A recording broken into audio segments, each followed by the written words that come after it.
It's me, Princess Tika Blackburn. So for today's video is magre-review tayo ng product, and this is Cocoa Berry Bleach Scrub from Jenna Essence. And actually guys, naka-anim na ako ng product na ganito. And I have already been trying this for 2 years na. Magre-repurchase ba naman ako kung hindi ko nagustuhan to. So, sasabihin ko guys sa inyo lahat ng nagustuhan ko sa product na to and also yung mga ayaw ko. So, bago ko sabihin sa inyo guys, lahat ng na-experience ko sa product na to, alamin muna natin kung ano ba itong Cocoa Berry Bleach Scrub. How much is this product? Well guys, nabili ko to for 268 pesos. Mas muna ko siya nabili nun kasi nabili ko siya ng sale. Nakilala ko na yung CEO nito. Unicorn pa nga yung influencer. If you are interested to buy, I'll just try to leave all their social media accounts and also their shop. So guys, hindi siya ganong na-hype dati, pero napansin ko ngayon na sobrang hype na talaga siya. Super happy ako. Deserve ng product na to makilala sa market. Mag-ingat lang kayo guys kasi nagkakaroon na ng fake products ng Jenna Essence. Lalong-lalo na guys yung soap nila. So, how to use this product? So, kapag ginagamit ko tong product na to, ang unang-una kong ginagawa guys is minimix ko siya. So, pwede mo to guys gamitin sa face mo and also sa body. So, kapag mag-a-apply kayo nito guys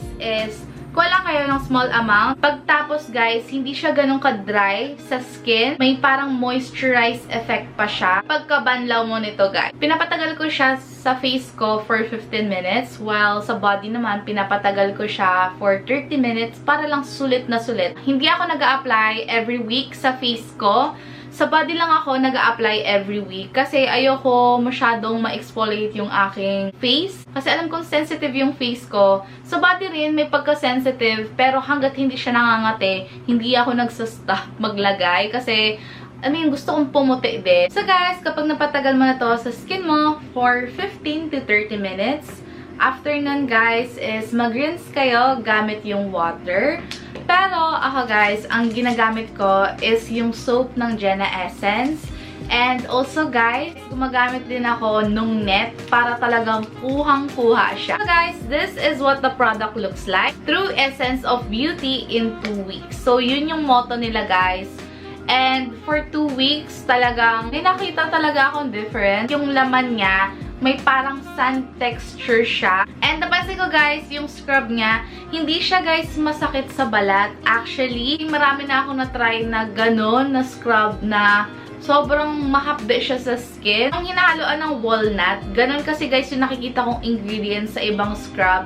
Pero dito guys, super mapino lang siya and masarap siya guys sa skin. This product whitens our skin. It also exfoliates and also moisturizes our skin. So sa isang ganito guys, you will be getting 300 grams of product. Meron to guys sunflower oil, meron ding olive oil, meron din siyang shea butter, and may Jeju aloe vera guys. This also has glutathione and also vitamin E. Hindi kayo guys masyado fan ng scented na product, hindi nyo masyado ito magugustuhan kasi sobrang bango nito guys. Mas magandang wag nyo na lang siyang gamitin sa face. Kapag sensitive kasi guys yung skin nyo, mas better na hindi kayo gumagamit ng scented product. Meron siyang QR code para lang mas alam nyo na totoo guys yung nabili ninyong product. Make sure lang ninyo na hindi ninyo malalagyan yung eyes and also yung eyebrows nyo para lang hindi maging irritated. Kapag may nalagay kayo guys sa inyong eyes, make sure to rinse it using a water. Kapag gagamit kayo ng product na to, make sure na mag-patch test muna kayo. Pwede kayo maglagay dito or di kaya dito. Kasi dito sa leeg natin, mas sensitive ang ating skin. So nakalagay dito guys kung kailan yung expiration date niya and kung kailan siya na manufactured. Super duper bango niya, as in, ito yung pinakamabangong product or yung scrub na na-try ko talaga. Light pink yung kulay niya. At alam mo yung kapag bubuksan mo pa lang siya, sobrang bango niya talaga. Actually, halos lahat sa family ko gumagamit nito. Ganun siya guys kaganda para sa amin. And guys, since sabi dito, it exfoliates our skin. Para sa akin, totoong-totoo. Because I also experienced, akala ko nung una, parang libag lang siya. Pero, nung tiningnan ko talaga guys, yung aking skin, talagang namamalat siya. Kasi sumasabay lang siya habang nagsasabon ako. Not knowing na nag-exfoliate na pala talaga ako. So, isa guys sa bad experience ko dito is medyo makalat siyang gamitin. For example, ginamit ko siya sa katawan. Gamitin ko siya sa may butt area ko. Para ng pimples yung aking puwet.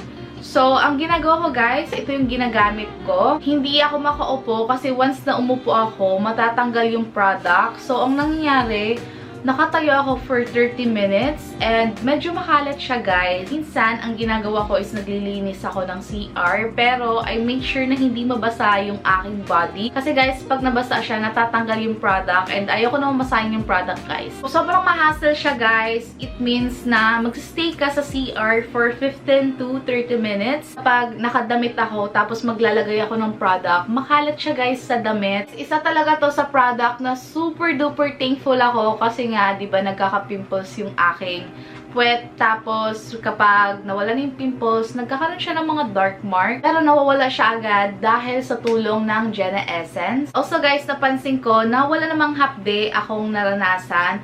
But, I've experienced yung parang medyo nagbutil-butil siya nung una kong ginagamit tong product na to. And since lagi ko na nga nagagamit tong product na to, hindi na ako nakakaramdam guys ng exfoliate or hindi ko na nakikita yung skin kong nag-exfoliate. I have already tried a lot of bottles of this. Super bango nito guys. And napansin ko kapag ina-apply ko to sa aking skin, is yun nga na-exfoliate siya. Nalagay din ako dito guys.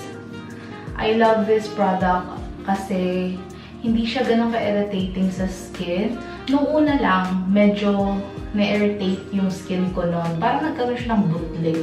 Pero hindi naman ganun guys kalala. Siguro na-over lang sa paggamit, kaya ganun. So, usually guys, ginagamit ko to kapag ako ay naliligo. So, pag nakahubad. Pero ngayon, okay lang kahit may damit. Medyo makalat lang siya. Yun lang yung ayoko dito. Naglalagay din ako sa aking kilikili. And ito rin talaga guys yung nakatulong sa akin para mag-smooth yung aking skin. Mag-wait lang tayo ng couple of minutes. So guys, this is what my skin looks like. Napansin ko lang guys na pag medyo na-scratch mo siya, nawawala yung product. And ganun din guys dito.